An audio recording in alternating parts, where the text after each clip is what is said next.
कुंद की जय। रामाचार्य हरिदास ठाकुर की जय। गौर प्रेमानंदे हरि हरि बोल।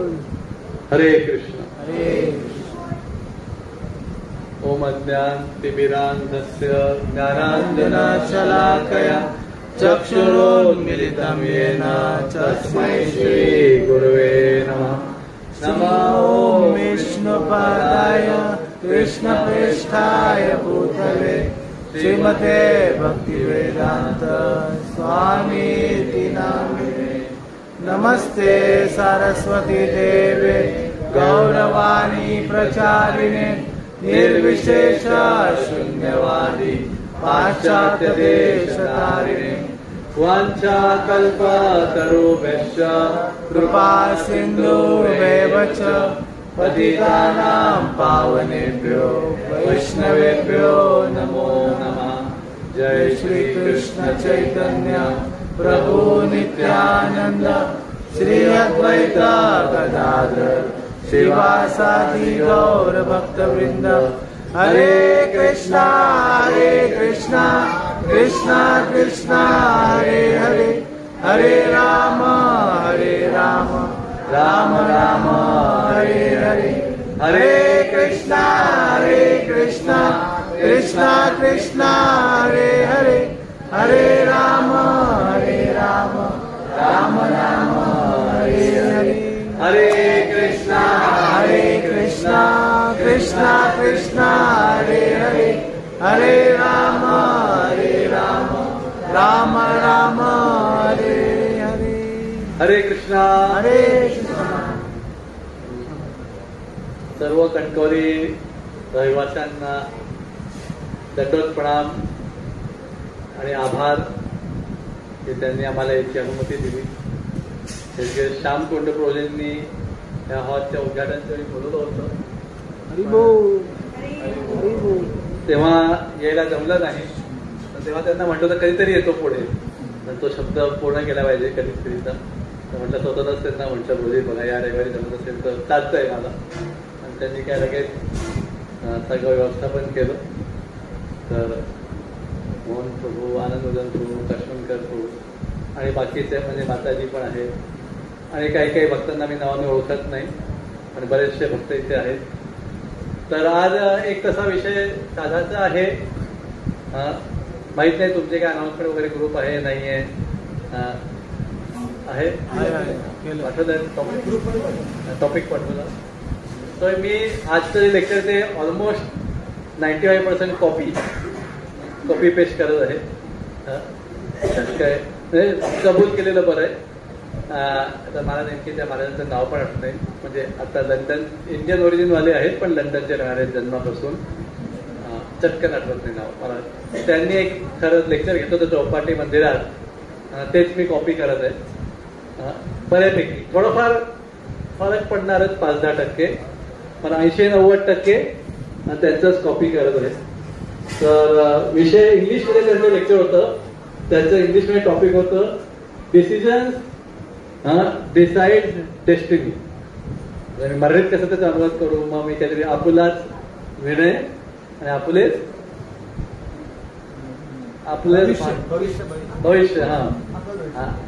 इंग्लिश मध्ये होतं डिसिजन्स डिसाइड डेस्टिनी।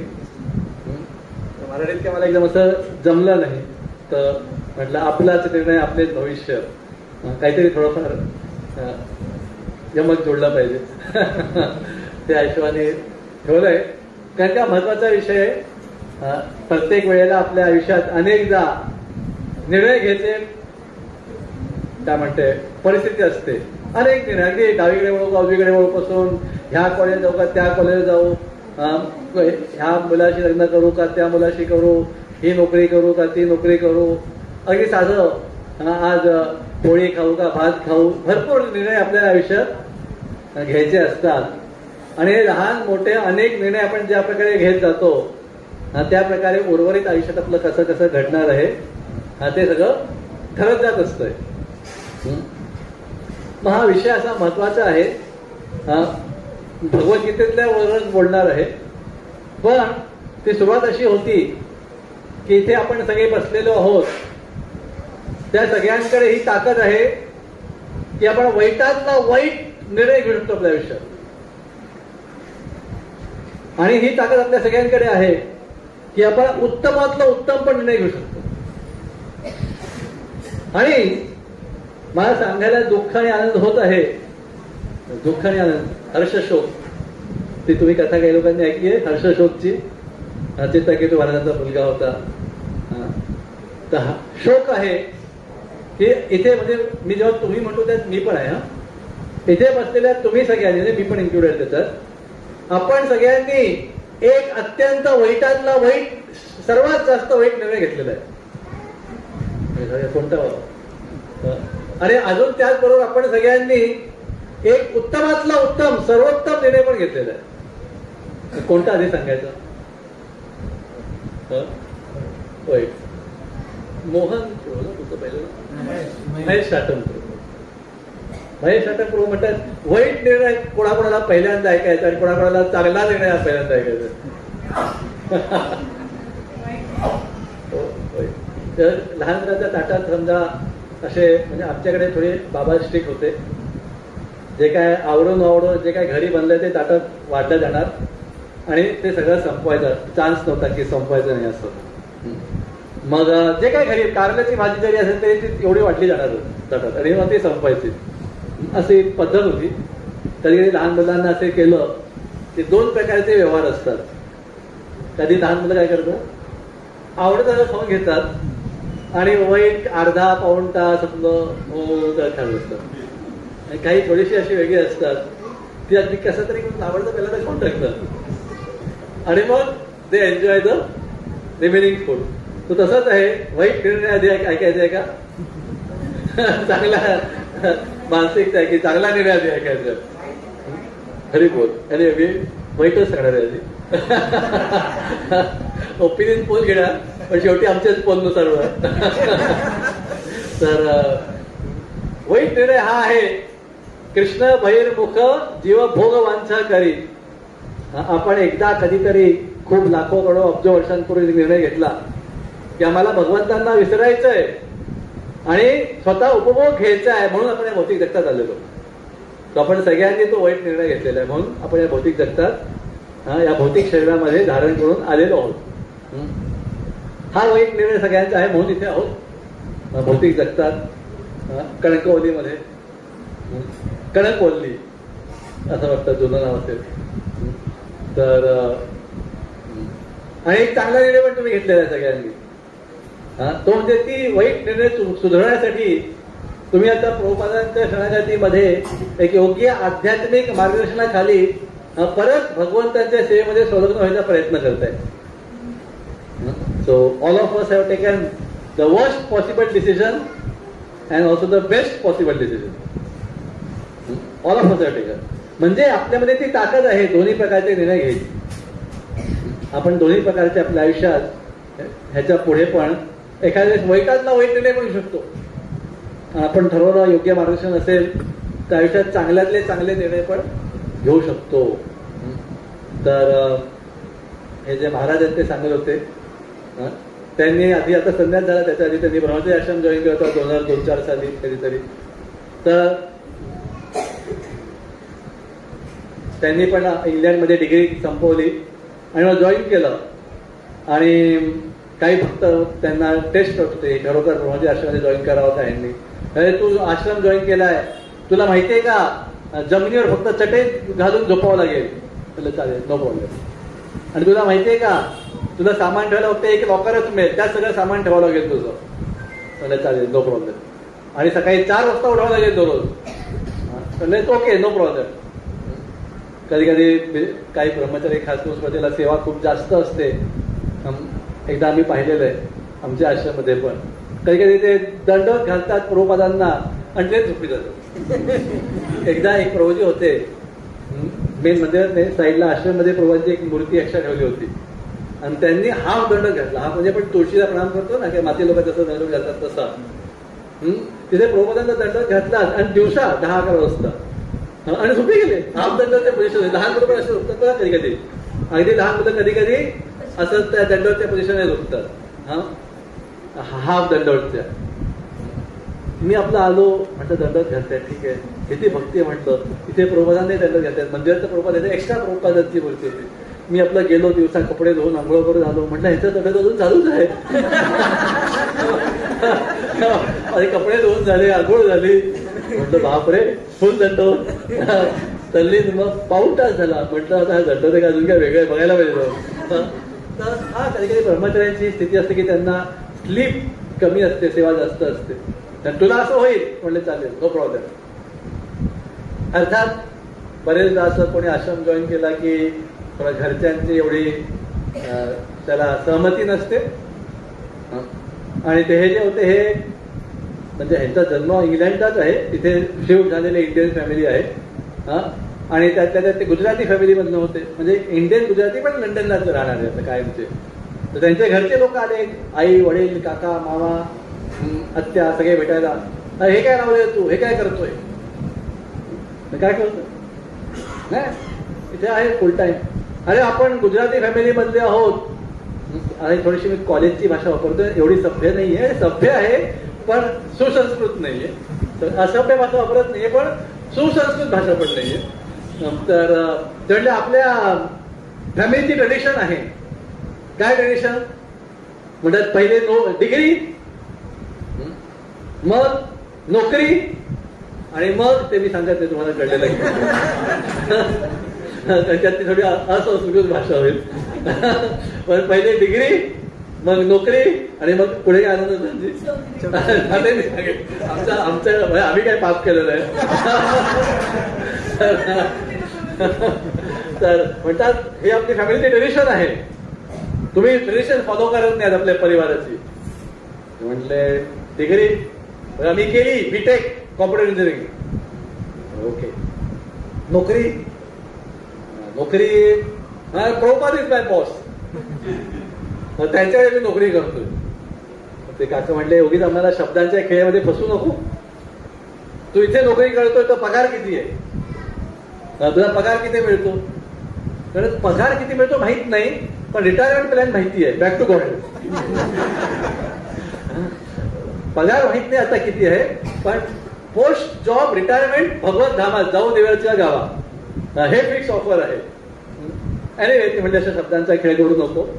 तर कसं आहे, महत्वाचा मुद्दा असा आहे की इथे काय प्रत्येकाने ब्रह्मचर्य आश्रम जॉईन करावा असा मुद्दा नाही, पण आपल्या आयुष्यात आपण अनेकदा निर्णय घेत असतो आणि त्या निर्णयांचे मग जे परिणाम आहेत ते आपल्या बरोबर अनेक वर्ष आयुष्य जन्मांबरोबर आपल्यावर लागून राहतात. सो हे आपला मुद्दा काय होता की आपण चांगल्यातल्या चांगल्या निर्णय घेऊ शकतो. अर्जुनाची ऍक्च्युली भगवद्गीता आहे ना ती पण तशीच आहे.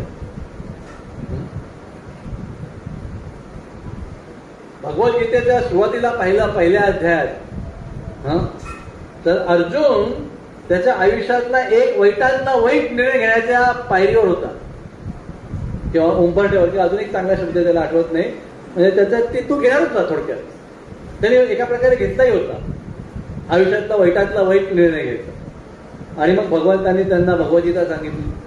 साधारणपणे काही लोक म्हणतात पाऊण तास लागला गीता सांगायला भगवंतांना, काही लोक म्हणतात 1 तास लागला, ते काय पाऊण तास 1 तास 1.25 तास जो लागला असेल. आणि भगवद्गीता ऐकल्यावर Arjun shifted. He was going to take the worst decision in his life and then he took the best decision in his life. ते 45 मिनिट्स 1 hour मध्ये ते शिफ्ट झालं. अर्जुन वाईटातला वाईट निर्णय काय घेणार होता, युद्ध करायचं नाही, युद्ध नाही करायचं आणि जंगलात जाऊन राहायचंय संन्यासीचं किंवा भिक्षा मागत. हा तो त्याच्या आयुष्यातला वाईटातला वाईट निर्णय घेणार होता. आणि भगवद्गीता ऐकल्यावर त्यांनी काय केलं, उत्तमातला उत्तम निर्णय घेतला. करिष्ये वचनम तव. आधी म्हणतोय त्याची स्थिती होती धनुष्यवान गळून जातोय, घाम सुटलेला आहे, कन्फ्युज आहे, गोंधळलेला आहे, असा तो कन्फ्युज स्थितीत होता. आणि त्याच्या भ्रमामध्ये तो वाईटातला वाईट निर्णय घेणार होता की मी युद्ध सोडून जंगलात जातो. आणि त्यानंतर भगवद्गीता ऐकली आणि मग त्यांनी निर्णय घेतला की यश नष्ट मोह स्मृती लब्ध्वा त्वत्प्रसादात मयाच्युत स्थितोस्मी गत संदेह करिष्ये वचनम तव. भगवंता तुझ्या आदेशाप्रमाणे मी करेन. भगवंताने नाही सांगितलं, माझ्या आदेशाप्रमाणे तू कर. भगवंताने बघा, हे वैदिक संस्कृतीतला विशेषता आहे. बाकी साधारणपणे धार्मिक उपदेशांमध्ये जगातल्या तुम्हाला आदेश दिले जातात, असं कर, असं नाही केलं तर तसं होईल, तसं नाही केलं तर तसं होईल. पण भगवद्गीतेमध्ये भगवंतांनी तुम्हाला मूळ तत्व सांगितलेली आहे, त्या जगातली उत्तमातले उत्तम तत्व सांगितलेली आहे. तुला सगळं समजून सांगितलंय. भगवंत म्हणतात, जशी तुझी इच्छा आहे, यथेच्छसी तथा कुरु. मी तुला सगळं सांगितलं. म्हणजे एका प्रकारे काय करते भगवद्गीता, तुम्हाला सगळं ज्ञान सोपवतीये. इंग्लिशमध्ये म्हणून तुम्हाला एम्पॉवर करते किंवा सबळीकरण, सबळीकरण म्हणतात, सबळीकरण करते. पण तुम्हाला हे सांगत नाही की तुम्ही असं करा. तुम्हाला सगळे ज्ञान दिलं आणि मग सांगताय you decide what you want. हा भगवद्गीतेचा एक सुंदरता आहे. जनरली काय होतंय, बऱ्याचशा धार्मिक उपदेशांमध्ये तुम्हाला डायरेक्ट आदेश देतात, असं करा नाहीतर तसं होईल, नाहीतर तुम्हाला काय नरकात जावं लागेल वगैरे वगैरे वगैरे. भगवंत म्हणतात हे सगळं तुझ्या समोर आहे. No, you decide what you want. तू ठरव तुला काय करायचं ते. चॉईस तुला दिलेला आहे. म्हणजे भगवंताने उपदेश सगळा दिला, पण निर्णय काय घ्यायचा, चांगला का वाईट, तो जो चॉईस आहे तो भगवंतानी तुम्हाला देऊन टाकले. आणि ते सुंदरता आहे, कारण का त्याने तुम्हाला एम्पॉवरमेंट, तुम्हाला सबळीकरण मिळतंय. म्हणून काय, आपलाच निर्णय आपलंच भविष्य. आपण निर्णय घेऊ. भगवंताने मार्गदर्शन भगवंताने संपूर्ण मार्गदर्शन केलं. निर्णय घ्यायला जे काय आवश्यक आहे ते भगवंतांनी सांगितलं आणि मग सांगितलं तू निर्णय घे. तर हे भगवंतांची सुंदरता आहे. ते डायरेक्ट इंटरफिअर कधीच असतं करत नाही. त्यांनी तुम्हाला नॉलेज दिलंय, सिक्रेट नॉलेज दिलंय, राजविद्या राजगुह्यम. आणि मग सांगतात भगवंत, तुम्ही विचार करा, समजून घ्या, त्याला विश्लेषण करा, आत्मसात करा आणि मग तुम्हाला जसं योग्य वाटते तसं तुम्ही वागा. सो म्हणून इथे ते महाराज सांगत होते, Krishna just doesn't want to tell you what to think, he wants to tell you how to think. कसा विचार करावा ह्याच्यावर ते मार्गदर्शन करतात. असं नाही की असं कर, आता नाही, आणि मग तू निर्णय घे. म्हणून गीता हे जे खूप पॉवरफुल बुक आहे. तुम्हा सगळ्यांना आयुष्यभरात अनेकदा आपल्याला निर्णय घ्यायचे असतात आणि ते निर्णय आपल्याबरोबर बरेच काय, या शाळेत अगदी लहानपणापासून या शाळेत ते भले तो निर्णय आपल्याकरता आपले आई बाबा घेतात, या शाळेत ऍडमिशन घालू का, त्या शाळेत ऍडमिशन घालू, तिथपासून चालू होत आहे. मग काय बरंच काय असतंय. तर हा विषय आहे. कधी कधी आपण विवाहाचा निर्णय घेतो एखाद्या मुलाबरोबर, मुलीबरोबर, ज्या प्रकारे आपलं असेल, आयुष्यभर आपल्याला त्या प्रकारे वागावं लागतंय. We don't know. एवढी डिसिजन, प्रत्येक निर्णय हा खूप महत्वाचा असतो. एकदा ना एक मुलगी असते, तर नथिंग अगेन्स्ट माताजी, पण मी जो ऐकला तसा थोडासा विनोद आहे, जोक रिपीट करतोय. तर एकदा एक मुलगी असते, ती एका ज्योतिषी म्हणतात ना, ज्योतिषी, त्यांच्याकडे जाते.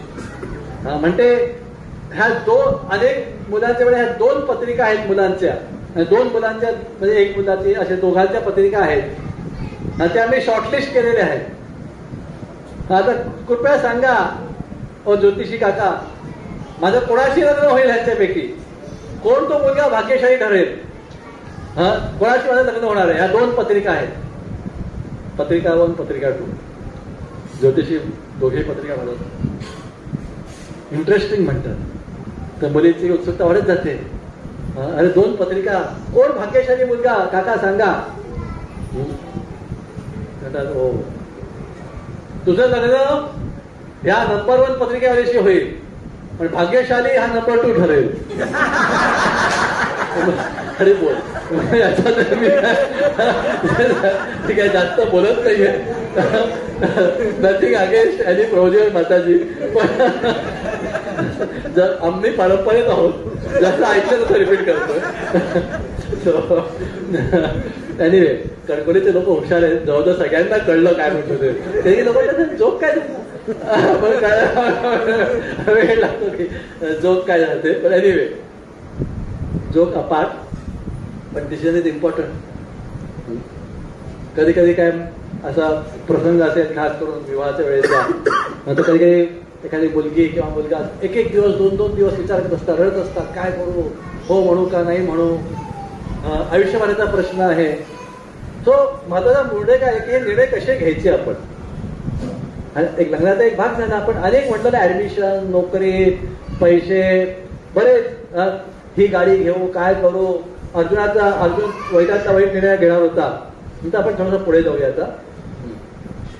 आता महत्वाचा मुद्दा आहे, पण बाबा वाईटातला वाईट निर्णय घेण्यापासून चांगल्यातला चांगला निर्णय घ्यायला मला हे भगवद्गीता कशी पोचवेल. यस, तुम्हाला वाचायचे ते आहेत भगवद्गीता, पण शॉर्ट मध्ये जे आपण एका तासाभराच्या प्रवचनामध्ये चर्चा करू शकतो.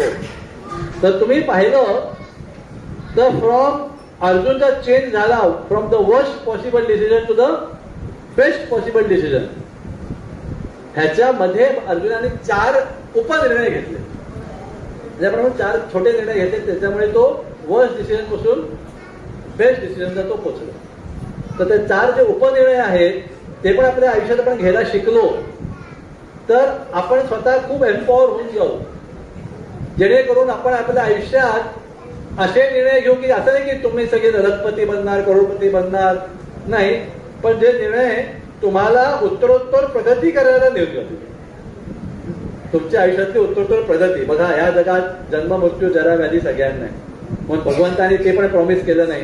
अर्जुनालाही शेवटी मृत्यू झाला, त्यालाही अनेक प्रॉब्लेम आले गीता ऐकल्यानंतर. पण सो असं नाही की आयुष्यात काहीच प्रॉब्लेम येणार नाही.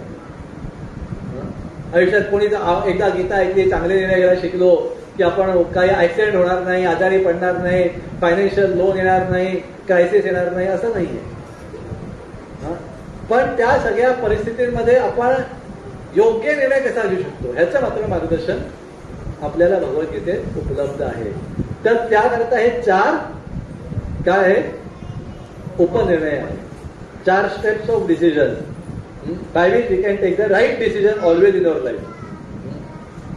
सो ऑल राईट डिसिजन म्हणण्यापेक्षा म्हणेन every decision will empower you.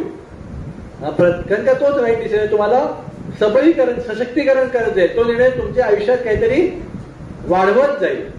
आपण बघा, वाढदिवस म्हणतो, भारतीय संस्कृतीमध्ये वाढदिवस म्हणतो किंवा प्रसाद पण वाढतो म्हणतो. थोडं खरं ती थोडी सुसंस्कृत भारतीय पद्धती आहे. प्रसाद द्या किंवा प्रसाद टाका किंवा मला घाला, ठीक आहे, आपण कधी कधी असा भाषेत बोलत असतो. पण भारतीयातल्या सुसंस्कृतीमध्ये प्रसाद वाढ, जे आवडीत टाकायचं तर थोडंसं अजून वाढ म्हणजे इन्क्रीज करा, कमी करू नका, जस्ट इन्क्रीज. ही वाढायची भाषा आहे, पद्धत आहे. त्यात अनेक काय म्हणा सूक्ष्म लेवलवरचे पण त्याचे इफेक्ट असतात. सो ओके, 4 उपनिर्णय. पहिला उपनिर्णय काय आहे, first decision which Arjun took was decision to challenge. Challenge म्हणजे काय, जरा मी काल चर्चा करत होतो प्रभुपादांबद्दल. कारण का 5 तारखेला प्रभुपाद अरायवल इन USA ठेवून गेलं. तर 1-2 ठिकाणी मी प्रभुपादांबद्दल चर्चा करत होतो. तेव्हा जेव्हा प्रभुपाद अमेरिकेत गेले तेव्हा तिथल्या तरुण पिढीमध्ये अशी एक धारणा होती की आपल्यापेक्षा 20 वर्षांनी मोठे जे काही लोक सांगतात त्याच्या विरोधातच आपण करायचं. ते म्हणतात लग्न करा, कुठेतरी सेटल व्हा, पण लग्न करायचं नाही, आणि सेटल व्हायचं नाही, रस्त्यावरच राहायचं, आणि ड्रग्ज बिगिनर्स घेऊन जायचं, हे सगळं विरोधात करायचं. अशा प्रकारचं उद्धटपणे चॅलेंज नव्हे. चॅलेंज म्हणजे, आता इथे शब्द चॅलेंज वापरलाय मी, दुसरा शब्द जास्त चांगला योग्य झाला असता. पण चॅलेंज म्हणजे थोडक्यात काय सांगूया, अंधाधुकरण नाही करायचं, ब्लाइंड फॉलोइंग नाही करायचं, विचारपूर्वक वागलं पाहिजे. काय, कशाला विचारपूर्वक वागलं पाहिजे, काय की बाबा या समाजामध्ये ना, एक संपूर्ण समाजात, भारतात, कणकवली, जगात, सगळीकडे एक तुमचं यशस्वी व्हायची व्याख्या आपल्या सगळ्यांवर थोपवली गेलेली आहे. की काय म्हणजे यशस्वी. यशस्वी म्हणजे काय, भरपूर पैसे कमवा, मोठं घर पाहिजे, भरपूर गाडी पाहिजे, सुंदर पती पत्नी पाहिजे, आणि एकदम चांगले कपडे, खायला भरपूर आहे, फिरायला कधी जात आहे महाबळेश्वरला, एखादा सिंगापूरला, यू आर सक्सेसफुल मॅन.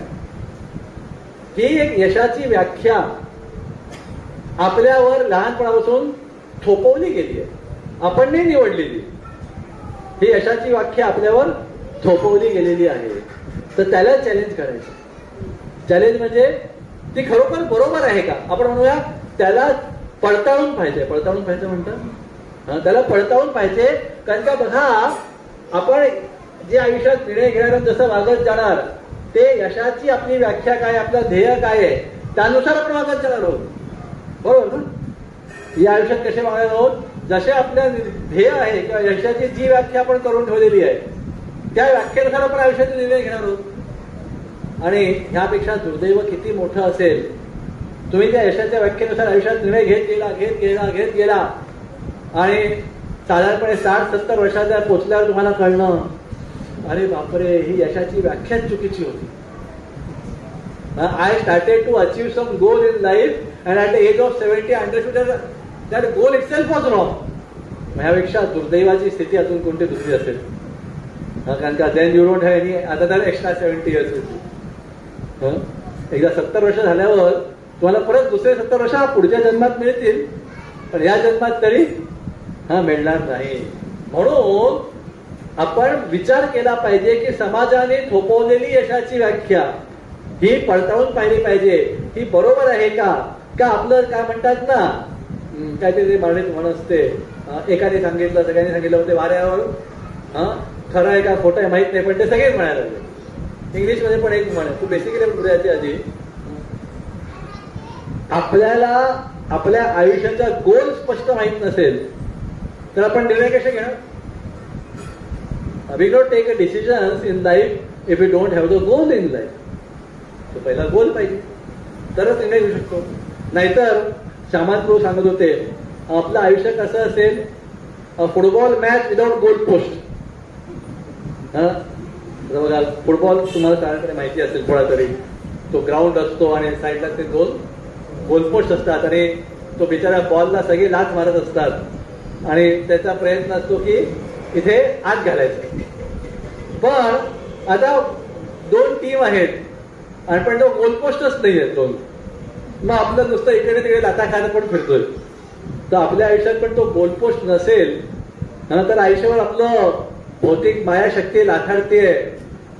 त्रितापने आपल्याला काय म्हणते, 3 ताप देते आहे, आपण आपल्या इकडे नुसतं टणाटण. सो आयुष्यात गोल नसेल तर निर्णय कसे घेणार, काय निर्णय घेणार. निर्णय हे दिशाहीन असतील तर तो महत्वाचा विषय. आणि you cannot make good decision in life if you don't have goal. You cannot make good decision in life if you don't know the right definition of success. कारण का आता म्हणतात चुकीची डेफिनेशन आहे सक्सेसची, तर तुम्ही निर्णय कसे घेणार. आणि म्हणून यू हॅव टू गिव्ह खूप नाही पण ऍटलिस्ट बऱ्यापैकी वेळ दिला पाहिजे आपल्या आयुष्यात. कशाला, नक्की यशाची योग्य व्याख्या काय आहे ह्याच्यावर विचार करायला. माझ्या आयुष्यात यशाची योग्य व्याख्या काय, मला काय प्राप्त करायचंय की मी स्वतःला यशस्वी झालो असं समजेल, हे आपल्याला विचार केला पाहिजे. नाहीतर आपल्या समाजाने एक व्याख्या सोपवलेली आहे, पैसे कमवा, विवाह करा, मुलं मुलींना जन्म घाला, त्यांनाही तेच शिकवा आणि म्हातारं व्हा आणि समाजावर फेस अ हेल्पलेस डेथ, एक असह्यपणे मृत्यूला समोरे जा. बस, माझ्या वडिलांनी ते केलं, आजोबांनी ते केलं, तू पण ते कॅरी ऑन. ही यशाची व्याख्या नाहीये. तर हे जे आहे ते चॅलेंज केलं पाहिजे. का बरं,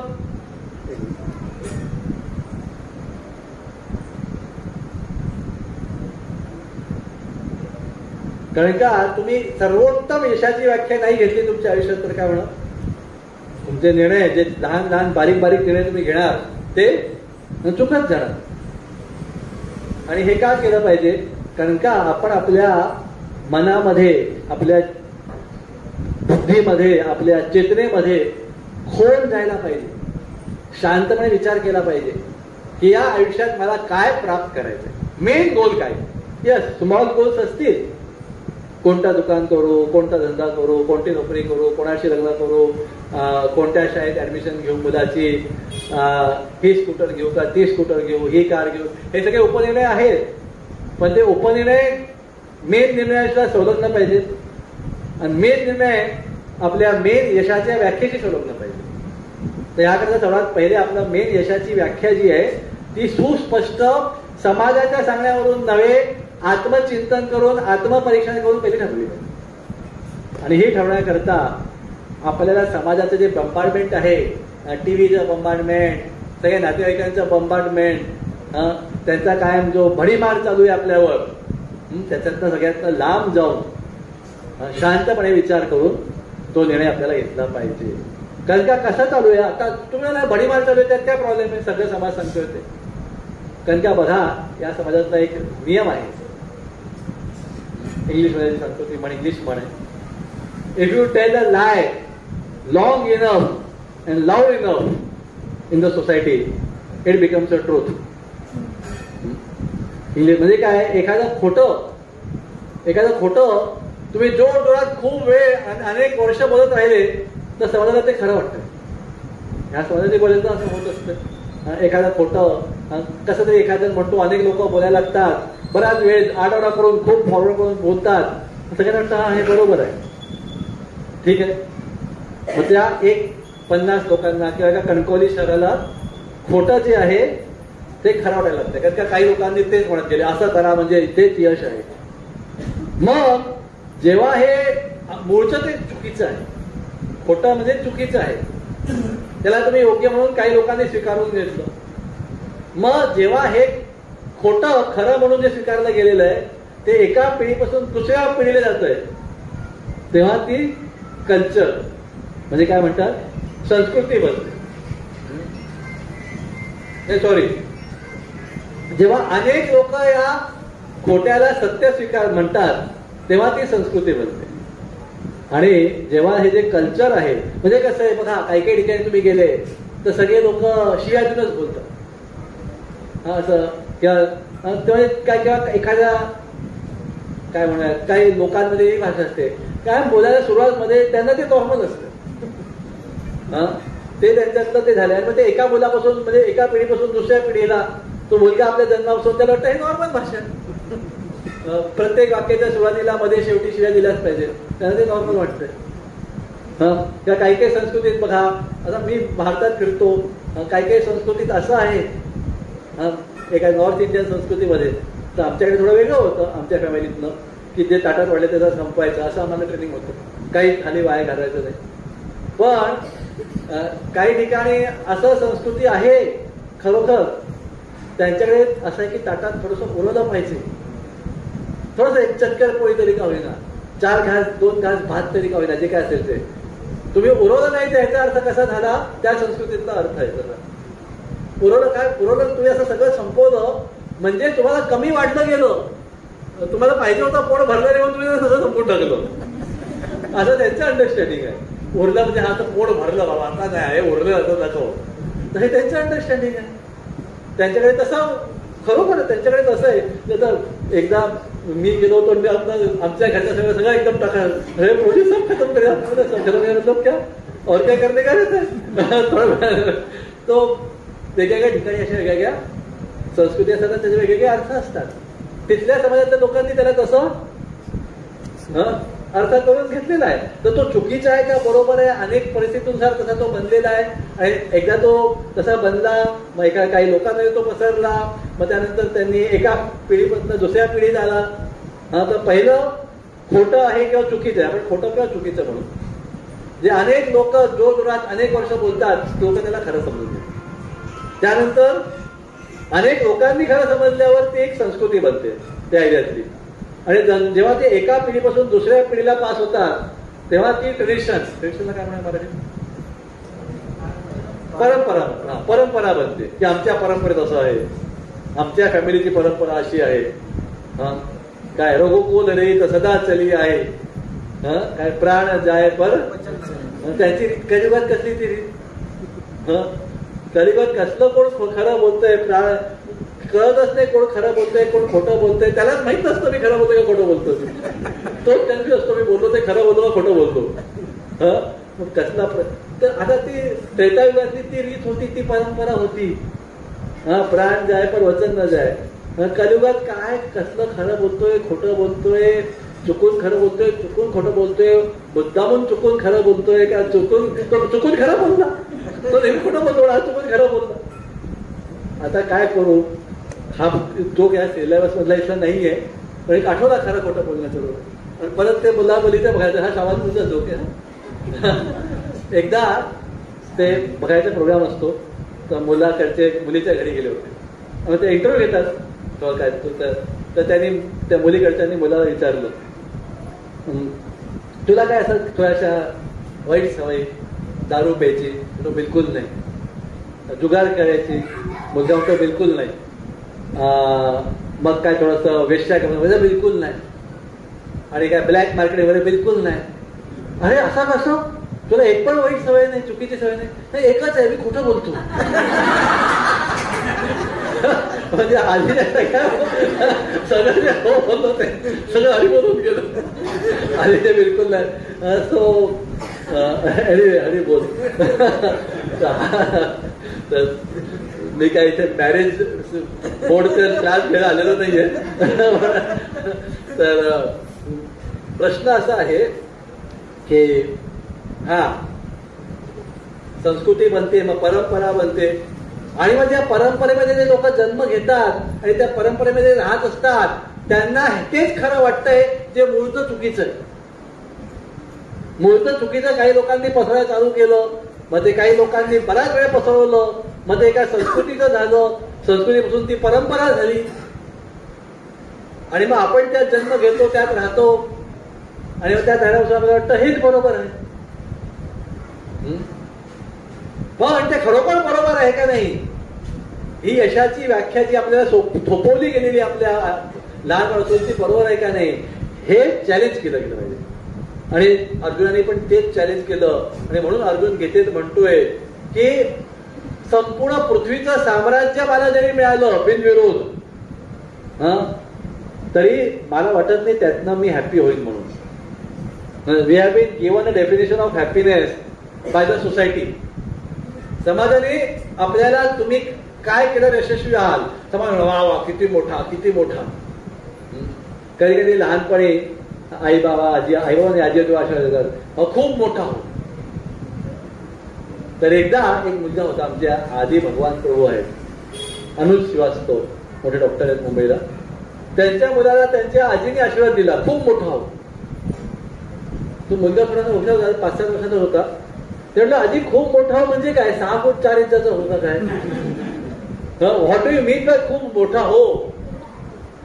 आजीला उत्तर आजीला अपेक्षित होतं असं, खूप मोठा म्हणजे नक्की काय, खूप मोठा म्हणजे भरपूर पैसे कमव का काय, 6 फूट 4 इंचाचा 150 किलोचा हो, का नक्की खूप मोठा हो म्हणजे काय. हे आशीर्वाद आपण सगळ्यांनी ऐकलेले आहेत, खूप मोठा हो नक्की काय. समोर त्यांनी आपल्या बाबांना विचारलं, तर बाबांनी वाटतं उत्तर दिलं की खूप मोठा हो म्हणजे आयुष्यात तो जास्तीत जास्त सेवा केली पाहिजे. एनिवे बाबांनी ते एक चांगल्या प्रकारे त्याला मार्गदर्शन केलं लहान मुलाला. पण प्रश्न असा आहे की आपण हा खूप मोठा हो, पण व्हॉट डज इट मीन. खूप मोठा हो पण सगळ्यांनी ऐकलेलं. माझी आजी म्हणायची खूप मोठा हो.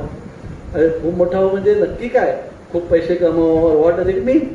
सो हे जी यशाची व्याख्या आपल्याला थोपवली गेली थोडक्यात, त्याला चॅलेंज केलं पाहिजे. अर्जुननी चॅलेंज केलं. अर्जुन म्हणतो संपूर्ण पृथ्वीचं साम्राज्य मला बिनविरोध जरी मिळालं तरी I don't want it because it won't make me happy. मला त्याने आनंदी होणार नाही आहे. हे का केलं पाहिजे. अर्जुन धनुर्धर होता. म्हणजे आज आम्ही आनंद प्रभू आणि जावनी मातेच्याकडे गेलो होतो अर्धा तास यायच्या आधी. तर त्यांच्या मुलाचा तो धनुष्यबाण दिसला, बाण नाही दिसला, धनुष्य दिसला, बाण तोडला हरकत. तर तो धनुष्य पण तुटलेलाच होता, मी बोलतो नाही, दोरी तुटलेली होती. एनिवे त्या धनुष्याची समजा दोरी असेल, तुमच्याकडे धनुष्य बाण आहे, असा धनुष्य असतो आणि आता ती दोरी असते प्रत्येकचा म्हणतात टेक्निकली रामायणच्या वेळेच्या धनुष्यात. तर तुम्ही त्याला धनुष्याला असा बाण लावलाय, बरोबर, आणि तो बाण सोडायचा आहे तर तुम्हाला काय करावं लागतं आधी?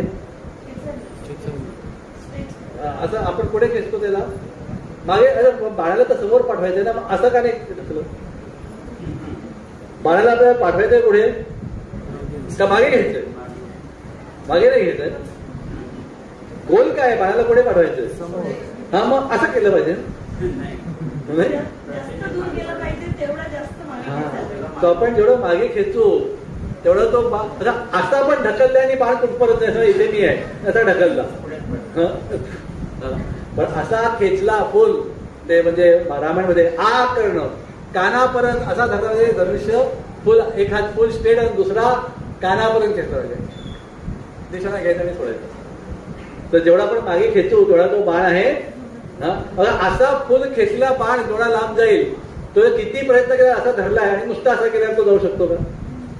नाही जाऊ शकतो. सो बाणाला जी मागे खेचला पाहिजे, आणि जेवढा मागे खेचू फोर्सफुली तेवढा तो फोर्सफुली पुढे जाईल. त्या म्हणून आपल्या मूलभूत संकल्पनांना शांततेने, समाजाचं जे डिंग डॉंग सगळं आपल्यावर भडीमार चालू आहे, जाहिरातीतनं, पिक्चर मधनं, मूवी मधनं, सगळं त्याचा भडीमार चालू आहे. असे कपडे घातले की तू स्वतःला यशस्वी समज, तू स्वतःला खूप सुंदर समज, तसे फॅशन केलं की तू एकदम हिरो झाला, या गाडीत गेला की तू मोठा व्यक्ती झाला. ह्या सगळ्या गोंधळातनं बाहेर गेलं पाहिजे. स्वतःच्या मनाने, बुद्धीने आपल्या आयुष्याचा गोल ठरवायचा. तो ते कसं आहे, आपण आपला बाण मागे खेचण्यासारखं. हे पहिली पायरी करणं म्हणजे आपला बाण मागे खेचण्यासारखं. जेवढं खेचू मागे तेवढं आपलं पुढे तो चांगल्या प्रकारे आपल्या गोलपर्यंत पोहोचेल. That is the first thing is to challenge the definition of success.